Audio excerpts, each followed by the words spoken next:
Ay, ako nga pala si RG. And I'm Stephen. Tapat ko lang yung mic ko. Teka, okay. Hi, I am RG. And I'm Stephen. And today we'll be talking about you who might feel that you are incompetent at work. But you're really not. No, you're really not. Totoo nga.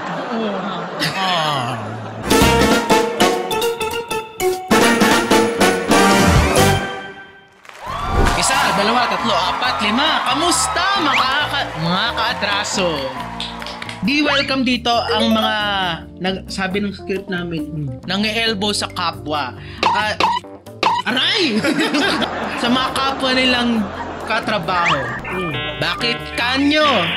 Minsan daw, may isang tao na well-deserved ang position or promotion.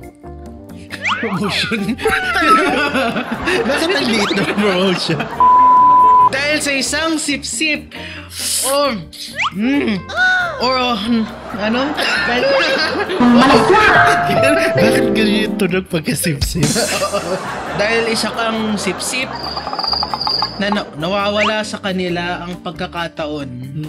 Well, ikaw specifically ang nawala ng pagkakataon. Nagsi-speech ka ba? Okay, na-confuse na nga sa dami ng tawa natin eh. Total na natawa natin this episode. Wala pa tayo sa intro. Kaya yung mga dyan, Nepo baby, try nyo magsimula naman sa baba. Mga sip-sip! Okay. Bueno, meron akong katrabaho na tinatawag niya ang sarili niya as a visionary. Visionless. Sino ba yung nakasalamin sa amin? Kaya nga visionless. Okay. Tuloy tayo. Tuwing may project kami, lagi kaming magkasama nitong taong ito. At dahil ako itong kupal na to. Itong At dahil ako ang nag-e-execute, ina-execute mo siya? Hindi. Ako ang nag-e-execute. Walang firing squad dito sa Pilipinas. May say sa mga project namin. Ako ang naglelay ng groundwork para sa overall na plano. At dahil may nakaka-relate na ako dito. Kakatapik ni RG. Pilit ko lang pinaparinig. At dahil may bida-bida nga akong kasama na visionary. Okay. Ito, para may vision ka. Diyos ko po, taas ng grado na hihilo ko. Ano ba yan? Sakit sa mata. Taas ng grado. Lagi siyang umi-eksena sa mga meeting na kesyo may idea siyang ganito, na dapat ganito gawin, na kesyo mas maganda daw yun at impactful. Ulitin ko kesyo ganito daw ang naiisip niya, kesyo siya rin sa sarili niya, may maganda siyang idea at impactful daw. Pero every time nabubuka ang bibig niya, carry on. natatapilok siya sa sarili niyang mga ideas dahil siya mismo hindi niya alam kung paano i-execute or iba-budget ang sinasabi niyang plano. Ni pagkuha ng supplier o pagtingin ng mga mas murang production, hindi niya alam. May kilala rin akong ganyan. Basta ang lagi lang niyang sinasabi, in quotes, trending to ngayon, kaya maganda gayahin natin. Wala nang pala idea tayo, manggagaya lang pala yun. Emergency. Kala ko pa, visionary siya. Emergency. Paging Dr. B. Laos na yan by this time. Alam ko, wala narinig yung kantang yun ulit. Kahit mahal ang production nito, wala talaga siyang mahanap na mas mura. Malamang. Nahawa na ako kay RG.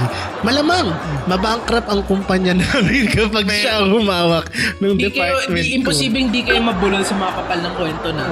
From peace office mate. Well, masasabi ko lang sa pagtatrabaho mo with this visionary. Tapon natin. Sino yung visionary? Tapon ko na. Ayun, yung visionary na yan, actually, maraming ganyan na tao. And I applaud the people who are visionaries. Mga visionary ito, salamin. Na mataas ang grado. I applaud them kasi they have great ideas. But si Steve Jobs. Teka lang, maglista tayo. Steve Jobs, Bill Gates, Thomas Edison. Nagnakaw lang pala siya ng mga idea niya. Yun yung totoong visionary. Nakawin mo lahat ng mga idea mo. Shoutout kay Nikola Tesla for actually inventing the light bulb. And yung standard natin of AC current. AC current. Wait, I'm getting this wrong. AC electricity. Ayun yung magandang visionary. Well, yung dalawa, to be fair, si Steve Jobs and si Bill Gates and Edison have all ripped off people at one point. So, you can't be a visionary without being an ass. That's the bottom line. Okay naman yung meron ka inspiration. Sabihin natin inspiration. Dahil meron kang great idea. Pero hindi mo malaman saan sisimulan. Inspiration. Yeah. Pero yung kopyahin mo talaga as in copy-paste. Hindi yun eh. Parang, hindi yun. Hindi kasi wala ka palang utak.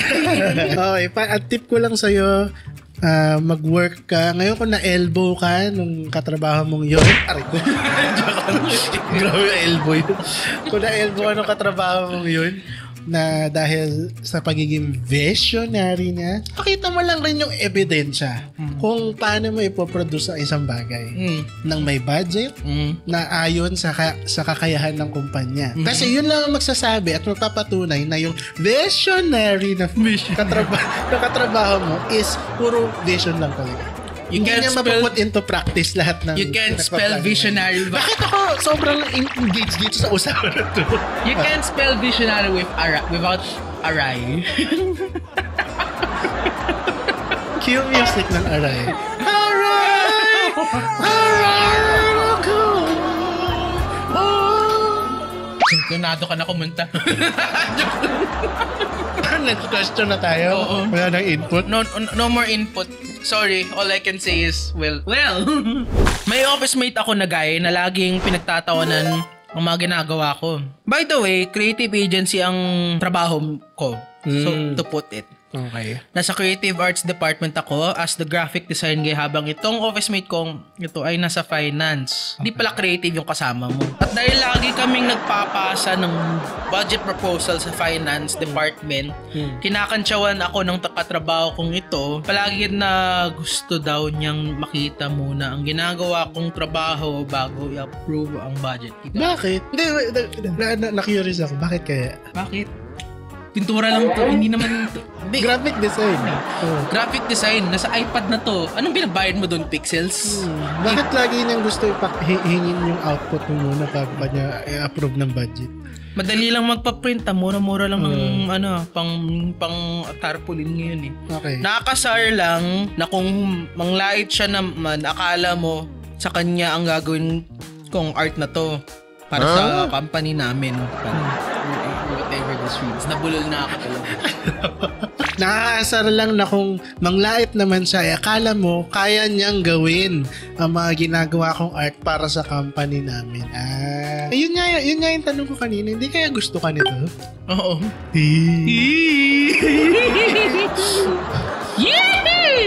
Ay, office mate na guy. At tapos siya guy din. Ay! BL. Hindi, may gets ko to. Meron din ako man experience na ganito. Ako din. At ang creative director namin po, si Dela, meron din. Madami. Ano bang mga na-experience mo sa ganito? Ha? Ano bang mga experience mo sa ganito? Pangit naman ng music mo. Kaya naman gawin lang yan lahat yan eh. O sige, gawin mo! Diba? Ikaw gumawa ako, kaya mo. Sige, gawin mo! Kung hinihingi niya yung output mo, itibigay mo. Alam mo, baka kailangan lang talaga.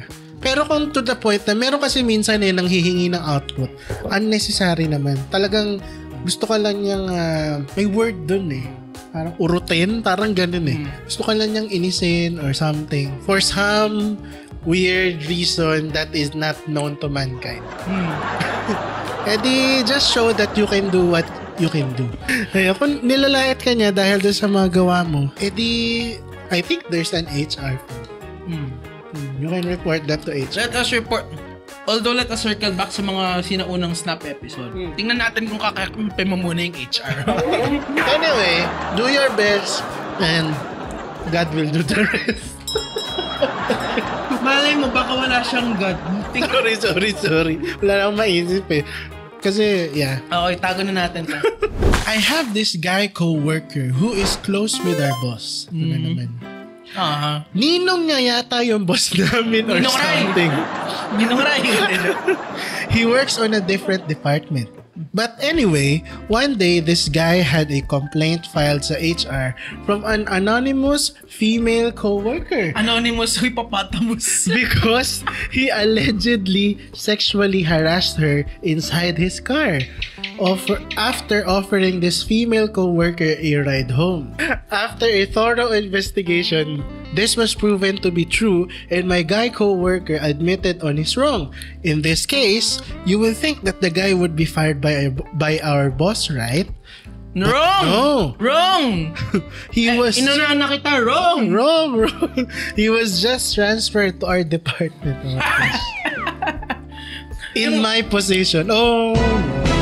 Yung alam mo yung lumayo ka na sa sa danger. Ano yung Tagalog ng danger? Malayo na nga siya sa kapahamakan.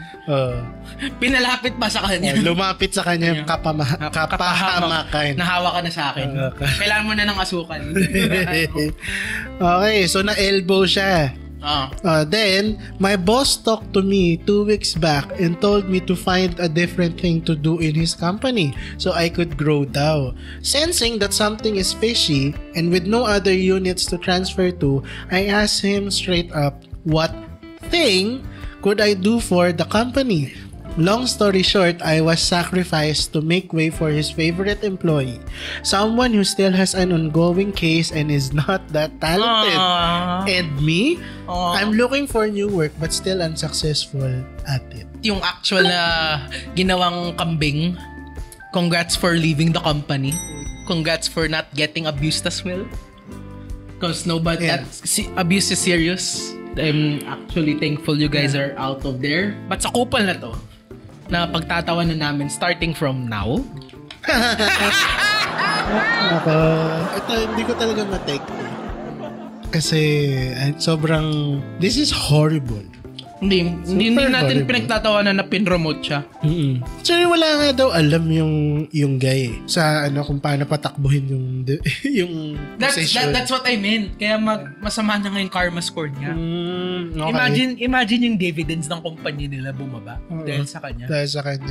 May mga ganito talaga. Kahit ako may ganito akong experience. Oh really? Sino? Hindi yung nasa kotse yung na-elbow.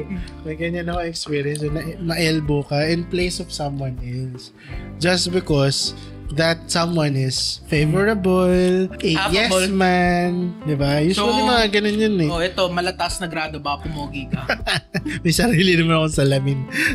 Pero yun nga, that's the sad part. Minsan kapag masasabi natin to na politika to, pag napopolitika ka sa opisina, talagang may mga ganitong pangyayari. And ako naiintindihan kita yung paano yung galit mo and everything. I also understand the pain and the hurt na naghahanap ka ng bago mong trabaho pero still unsuccessful at it. Marami ka pang pagdadaanan dahil sa napagdaanan mo. Parang may sanga-sanga kasi yun. May araw din sila. May branches, pero may araw din sila. I hate saying that kasi yung due date nun never fully revealed. Pero may araw sila. May araw. Magbabayad din yung mga yan.